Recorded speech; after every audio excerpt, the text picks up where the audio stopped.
Hey guys, welcome to the audio. We're going to be doing a short training here on how to actually make calls, do an invitation, and do it in a way where you have an incredible posture, in an indirect way where you don't actually ask for business and lose any credibility, which will help a lot of you guys. So enjoy, and we'll start. This is a live session.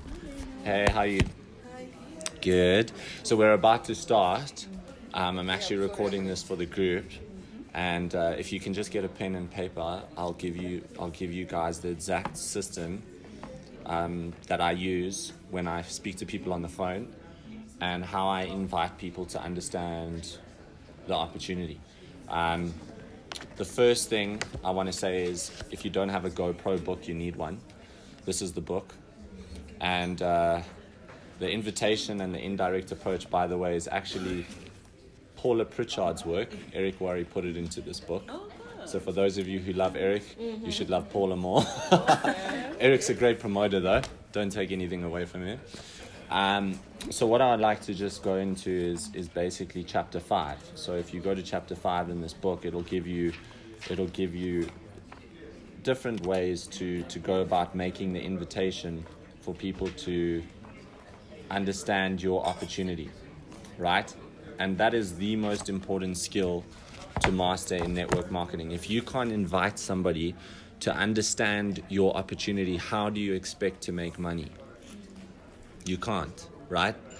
So too many people are worrying about a whole lot of stuff instead of just focusing on mastering the invitation. If you master the invitation alone and you just get good at that, you'll still make money in network marketing, because you'll have people looking at the opportunity.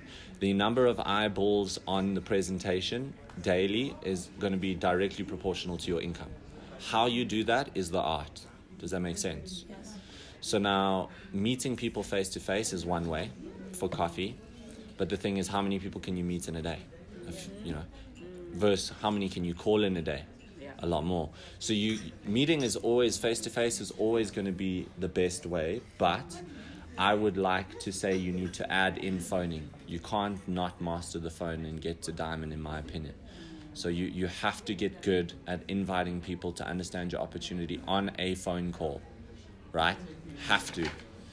So what I'm going to do is I'm going to actually tell you how to do that. I'm going to give you a process as well as a script, and then we can actually do it. We can make phone calls. I can then listen and tell you, okay, this is what I think you're doing right, wrong, etc., right?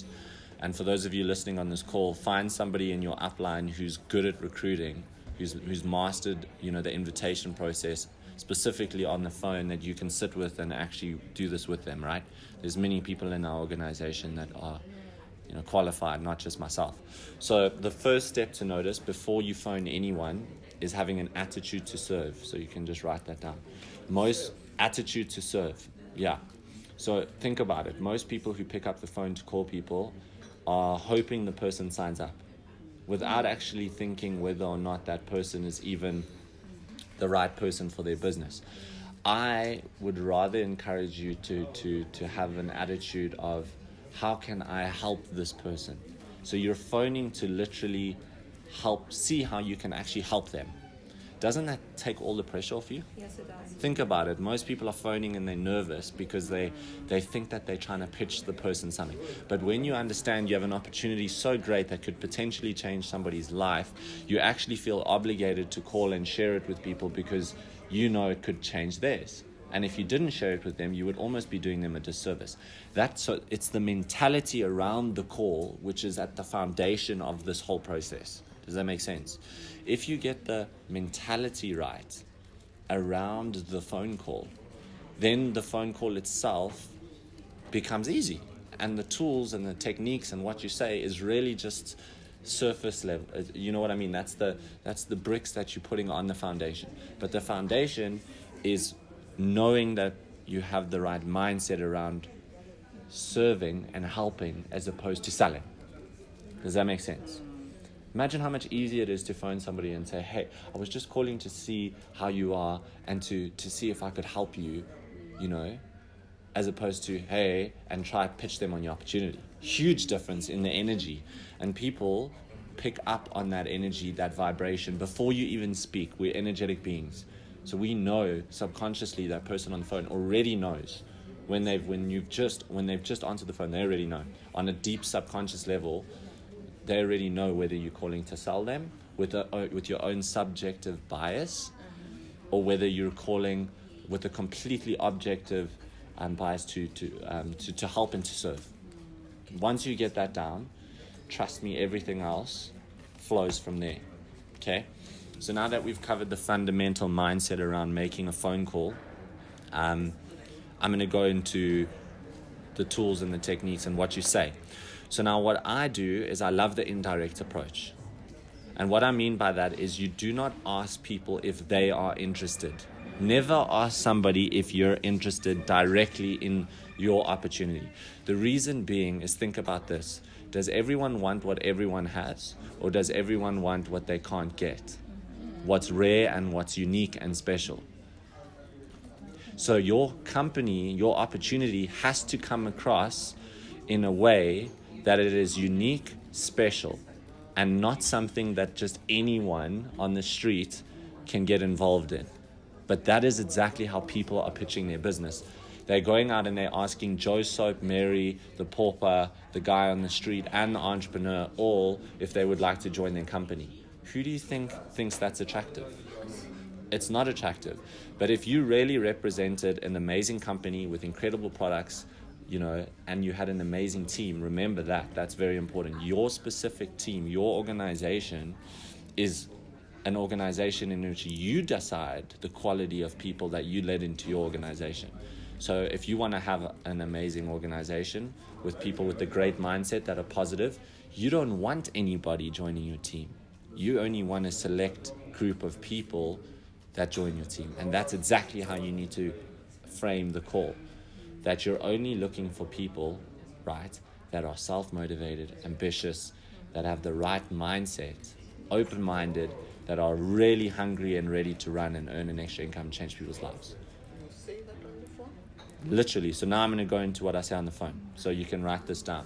For you guys listening on the call, you're welcome to write this down. So what I do when I call, and again, Chapter 5 GoPro, go have a read because the scripts are basically in there. There's also another training called The Little Black Book of Scripts by Ray Higdon. Highly recommend it. Those are the two tools I use to master the invitation.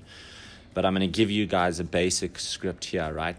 Now, when you phone somebody, right, you're either going to have contacts that you know or contacts that you don't know. So I'm going to start with talking to people that are friends or friends of friends.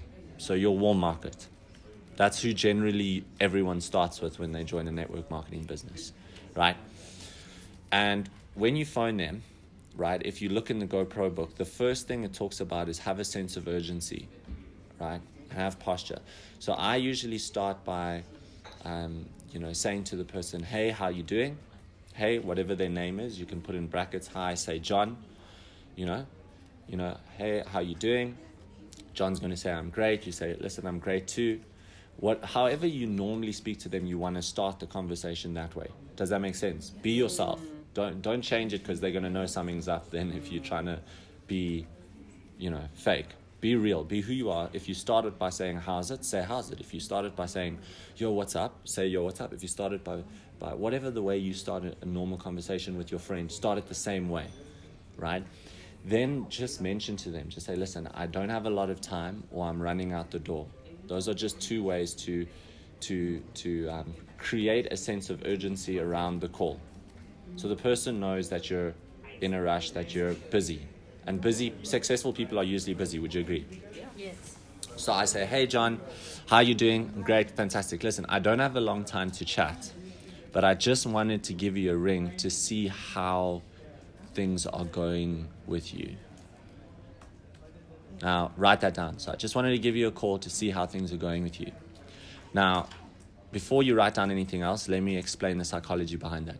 You're starting off the call by asking them about them. People are interested in themselves. By letting them speak and asking them how they are, you are building rapport before you go into talking about what you have to offer them. Does that make sense? So, hey, how you doing? Listen, I don't have a long time to chat. Just wanted to give you a ring to see how things are with you. Let them speak. After they've spoken, compliment them. Very important, compliment them. So if they say, things are going well, say that's fantastic. Things are not going so well. Either way, compliment them. Then you ask this question. So this is the second thing you're writing down now. How is business going? Question mark. Again, let them speak. The reason I ask how is business is because you are shifting the tone of the conversation to business. You're starting to now set up the conversation for your pitch, right? Let them speak. Whatever they say, again, compliment. Make a little note, compliment. Right? Oh, the business is going well. Fantastic. Congratulations. I'm happy for you. Business is not going so well. Don't worry. A lot of people are going through tough times. I'm sure you'll get through. And now here's how you elevate and here's how you transcend into your pitch. So you go, by the way, I've launched a business in your area. I've launched a business in your area, and I'm looking for some key people.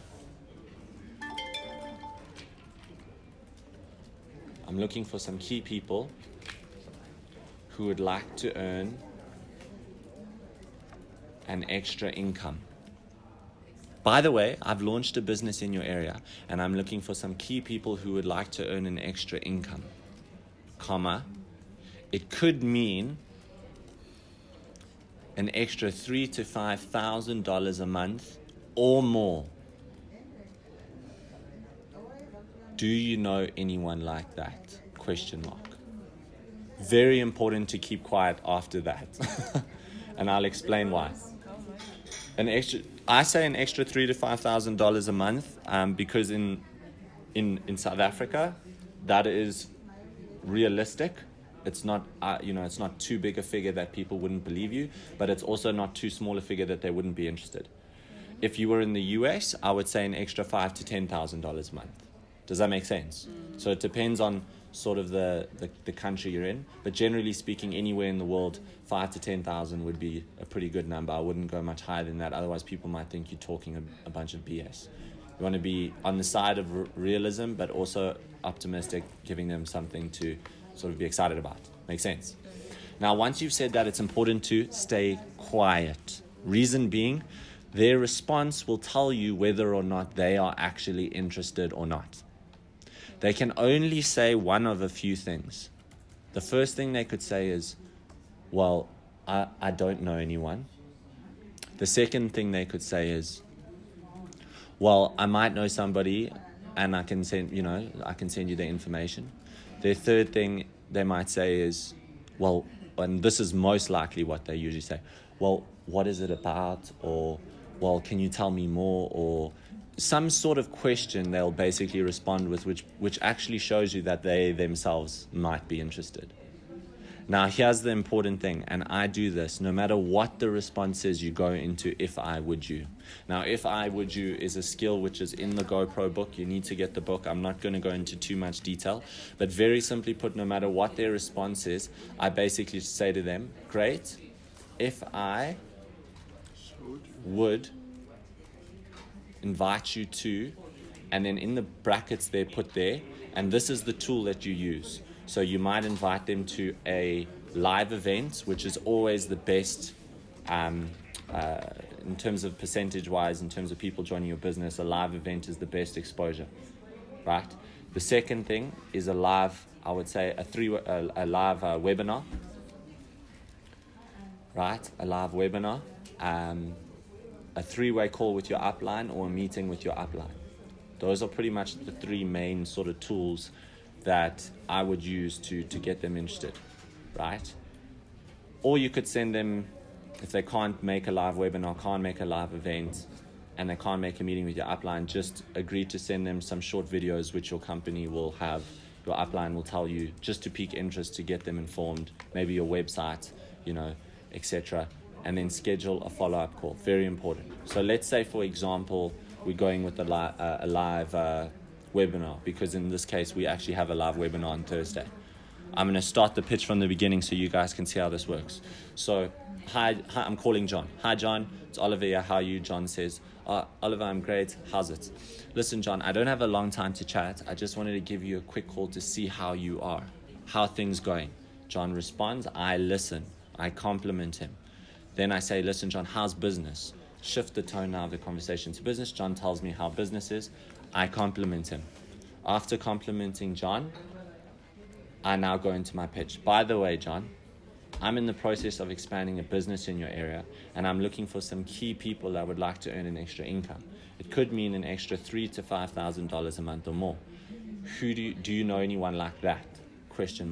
Pause. Wait for John to respond. 90% of the time, John's going to be curious. He's going to ask you, what is it about? Can you tell me more? What's the business? In a rare situation, he might say, I don't know anyone, which is fine. Either way, I say to him, fantastic. If I would invite you to a webinar that I'm hosting on Thursday night, it's at 8 p.m., would you be able to watch it? If he says yes, great. Send him the link. Go back into if I would you to confirm the follow-up call. This is where 90% of people fail.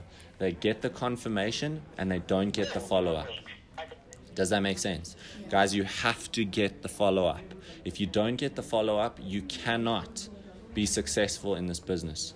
You need to follow up an average of 4 to 6 times to get one person into your team. Make a note on that. The average person is following up literally once, not even twice, and they're expecting to build a business. Not happening. Do you know that all the top salesmen in the world usually get their sales between the 4th and 6th exposures?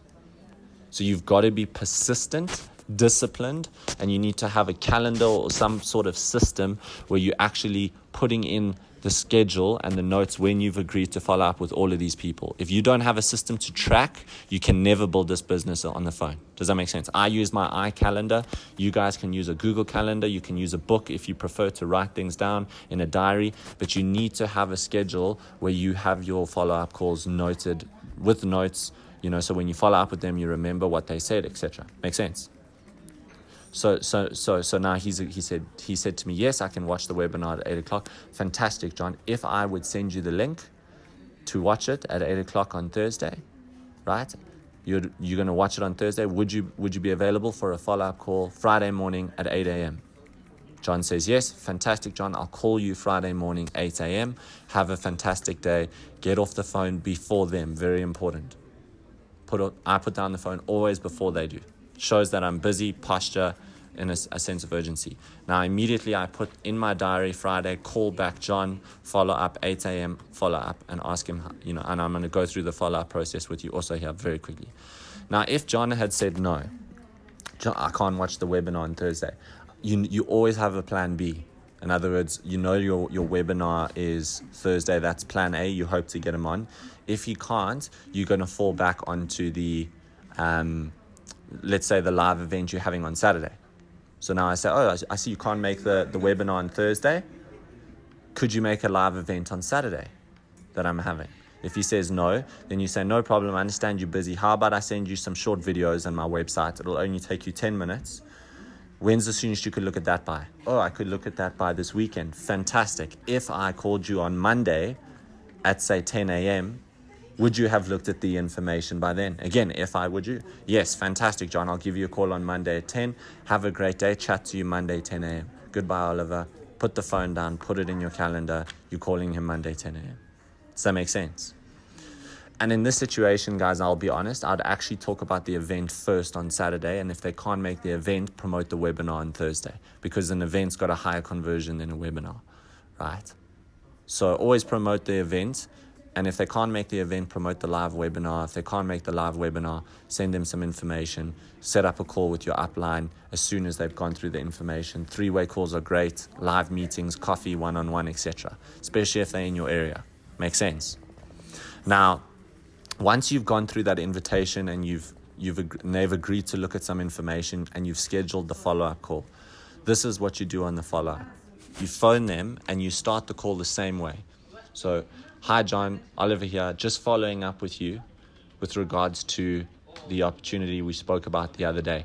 I don't have a long time to chat, but I just wanted to see if you had a chance to look at the information I sent you. That could be the webinar, that could have been the event, that could have been the videos you sent them. Makes sense? They're going to reply. They're going to say, guess what? Yes or no? Now, if they say no, it's usually because A, you didn't create enough sense of urgency and your posture wasn't good enough on the invitation, or B, really, truly, they actually were just busy. So if I always give people one chance. So if they didn't look at the info when they agreed to, and I followed up with them, I say to them the following. I say, no problem. Life does happen, things happen. So I understand. But I respect your time, and I'm sure you respect mine. So when is the soonest you can definitely look at this information by, so that when I call you, you would have 100% looked at it? Does that sound good? Yes, John, I'll look at it, tonight. Oliver, I'll look at it tonight. Okay, fantastic. So if I would call you tomorrow then at 8 a.m., would you have looked at it by then? Yes. Confirm the follow-up, put it back in your diary. Now you schedule the call for the next day. Makes sense? Make a note there, always do your follow-ups ideally within 24 to 48 hours, always. I want people to know that this follow-up process is crucial. I know somebody who followed up with someone and the person said, I'm interested, but I'm just busy, call me back in 6 months. The person put it in their diary for 6 months later, to the day, on the time, phoned him 6 months later, same thing. He said, listen, I don't have to call you back. If you're not interested, it's fine. The person said, no, I'm interested. Call me back in another 6 months. Things are just busy right now. This process went on for 2 years. So she followed up every 6 months for 2 years. That person signed up after 2 years, became $1 million earner in their business. That's the power of following up, right? So you need to be very disciplined and organized around your follow-up calls. And you never know. And I always say to people, if they say, I'm busy or I can't look at the information, I say, that's no problem. Is it no for now or is it no forever? Great question that. If they say it's no for now, you say, no problem. When can I give you a call? In a month, 2 months? When do you think will be a good time for us to maybe relook at the possibility of you looking at this opportunity? If they say no, it's no forever, then you say, thank you, no problem. Do you know anyone who would be looking to earn an extra income that you could send me their details? After that, they're done. They're out of yours. Then they're finished. If somebody says to you, no forever, then you know that's a person who's not worth following up with ever again. Does that make sense? But until they've actually said to you, listen, never call me again, you are going to keep phoning them. That's the mentality you need to have around this. Right? Now, if they say, yes, I've looked at the information, which a lot of them will if you've done a good invitation, I say the following. I say, great. Question 1, this is in GoPro. What did you like best? So the first thing you write down there is, 1, what did you like best? The reason you ask them what they like best is because this puts their mind in a positive direction. People are naturally critical. They will tell you what's wrong, even if there's 9 things out of 10 that were right, because that's how we are wired as human beings. We're always looking to fix things. Makes sense. But if you say to them, listen, John, what did you like best? They might have only liked the AM, PM, or the Reserve, or one of your products, and they might have not liked anything else, but now they're going to talk about that. Do you see what I mean? Next question, you say, fantastic. And now there's 2 ways you can go about this. You can say to them, on a scale of 1 to 10, with 10 being ready to join, where would you place yourself? Or you could just go straight into the question, great, are you ready to join or do you have any questions? So you have to ask for the business. This is where a lot of people fail. They don't actually have the courage to go in for the close. You need to. You need to actually say to the person, listen, fantastic, you've seen the information, you've watched a webinar, you've been to an event, whatever the case may be. Now, what did you like best? Okay, great. Are you ready to join or do you have any questions? Or on a scale of 1 to 10, with 10 being ready to join, where would you place yourself? Now, if they say I'm ready to join, great. You go ahead on the phone. Don't wait. Literally, while you're on the phone with them, say, fantastic. Listen, I'm on my computer right now. How about we go and get you registered? And over the phone, ask for their information and set them up. If they can't do it over the phone, set up a meeting and a time to meet them and get them registered as soon as possible. Makes sense? But I do it over the phone. Visa or MasterCard, baby. You know what I mean? Right there in the moment where they're interested, and I register them. Okay? And if they say, I want to look at the packs, I need to know what the product is, just say, don't worry, I can go over that right now with you on the phone. I know what's best for you. Trust me, based on your financial situation, I'll help you choose the best pack. You just tell me what your budget is. Based on that, I'll recommend what's the best package for you. Because there is only a limited amount of packs anyway. So it really, if they really insist on looking at the packs, then you go through the process again. I'll send you a list of the packages. When's the soonest you can look at that by? Great. If I called you tomorrow, would you have looked at it by then? Fantastic. I'll call you tomorrow at 10 so we can then make your final decision, set you up. Sound good? Yes. Chat tomorrow at 10. Goodbye. So it's the same system all the time, repeated every time until you get them to make a decision. Remember, no is also a decision. All you're looking for is decisions. Yeses and nos are the same, because for every 10 decisions, one of them is a yes, and that's all that matters. Does that make sense? Now, if they say to me, yeah, I'm ready to join, but then I go into the 1 to 10. And I say, okay, well then on a scale of 1 to 10, how interested would you say or how ready would you say you are to join? Now, if they're 7 or more, that means they're pretty hot. Would you agree? Now, this is what you do. If they say I'm a 7 out of 10 or more, you immediately say, no problem. Listen, my sponsor in this business is very successful. And edify them. So they're making X amount a month. They helped me in the business. And then you just say to them, when are you available for a 3-way call? You get back to your upline, you set up a time, and you immediately leverage your upline to come in to help you to close that person into your team. Whether that's on a 3-way call on Zoom or in person. Makes sense? So 7 out of 10 or more, get them in front of your sponsor or an upline or somebody in the business who's credible. That will help you to get them over the line. Makes sense? If you yourself are an astute closer and you're very good, then you can meet them for coffee, sit down with them, answer any of their questions, and get them into the business. But generally speaking, most new people need the help of an upline to enroll people early on in the business. Makes sense? Mm-hmm. Now, if they're less than 7 out of 10, I wouldn't set them up on a call with your upline just yet, because you might be wasting your upline's time. What I would do is I'd say, if they say I'm a 4, for example, I'd say, that's no problem. How can I get you to a 6? And they might say, well, I would like to understand a little bit more about how the actual business works. Now, if you don't know what tool to use to help them to understand how the business works, you need to speak to your upline and say, what tool would you use if somebody in my team asked me, how does the business work? Does that make sense? Never be afraid to ask your upline questions. This is a business of becoming better and better and better at overcoming objections. The more questions you know how to answer, the more equipped you are to go through this process. Does that make sense? So if they said to me, oh, well, I need to understand the business more. Just right now, if out of all of you sitting here, what do you think that means? What tool would you use if somebody said, well, I actually want to understand more how the business works? What would you send them? Never explain. Remember, we are the messenger, not the message. The pros point to tools to explain for them. We don't explain. So if somebody says, how does the business work? What do you think the next best step would be? Compensation plan. So I would say to them, no problem. I have a fantastic video which can explain the business better than I could ever explain it to you. I can send it to you. It's about a 10 to 15 minute video. When's this? Again, if I would send it to you now, when is the soonest you could look at it by? Oh, well, you know what? I'd look at it tonight. Fantastic. So if I called you tomorrow at 8 a.m., would you have looked at it by then? Yes. Fantastic, John. I'll call you tomorrow at 8 a.m. I'm sending that video to you right now on WhatsApp or email or whatever method of communication you prefer. We'll chat tomorrow at 10. Have a great day. You put it in your diary. Phone them at 10. Hey, John, just calling back again to follow up. Don't have a long time to chat. I'm running out the door, but I just wanted to quickly see, did you have a chance to look at that compensation plan video I sent you last night? Yes, fantastic. Tell me, what did you like best? Oh, well, I really liked how you can earn up to $26,250 a week. That's amazing. Is that really true? Yes, it is. Let me ask you a question, John. On a scale of 1 to 10 now, how interested are you in joining this? You know what, Oliver, now I'm a 7. This is really interesting me. I'm like, okay, so you're a 7 out of 10. He's not a 10.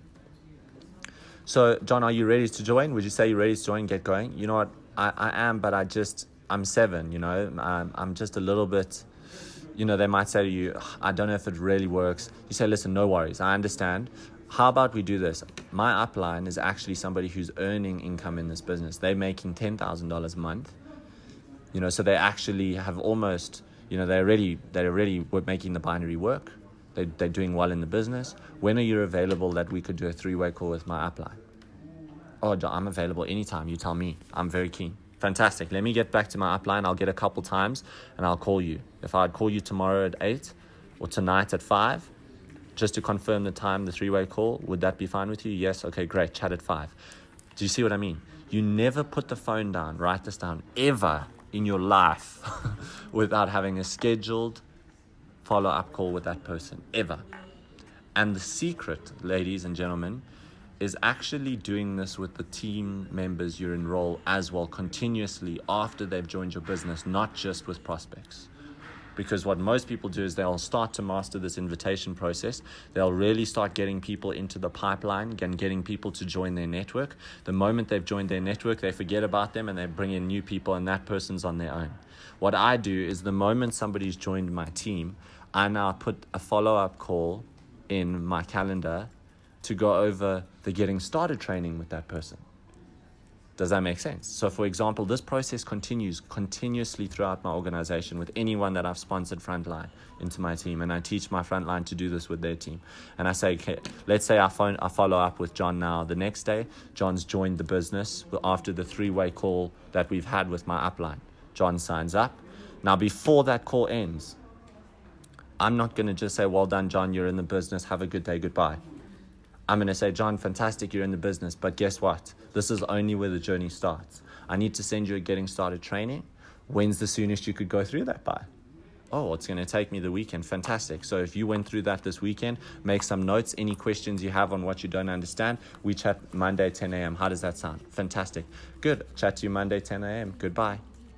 Now I follow up on Monday. He's already in the business, but now I'm starting to create a process where I'm educating him and teaching him the business. That is actually where this business only starts, once you enroll people. So getting this invitation process down, guys, and mastered is really the first fundamental step you need to get so good at to become a network marketing professional, right? If you're fortunate enough to have an upline in your area who's very good at this, you can just simply set up meetings with them while you're learning this, and then leverage their time to help to get them to sponsor people into your team while you actually yourself are getting good at the invitation process. Does that make sense? So in your first 30 days, you could be learning the invitation, you could be practicing phoning, you could be practicing this whole process, but at the same time, you could be calling people and setting up meetings with your sponsor simply by just phoning them and saying, hey, when do you have time to meet for coffee? I have launched a new business. I would like to run an idea by you. Me and my upline are available tomorrow at 10. Can you meet with us? And he will actually, do the presentation for you and get the people into your team for you. And you can do that and leverage his time while you're learning and becoming good at the invitation yourself. Does that make sense? Yes. So yeah, guys, I hope that helped. That's the invitation process. All you need to do now is make sure you master it by practicing it. The only way you learn to run is by first crawling, then walking. So you've got to actually do the work. Chapter 5 Go Pro is where you'll learn the basic skills. Again, Ray Higdon's little black book of scripts. Great tool. And guys, if you have any questions, I would love to help. Just get back to me and have an awesome day.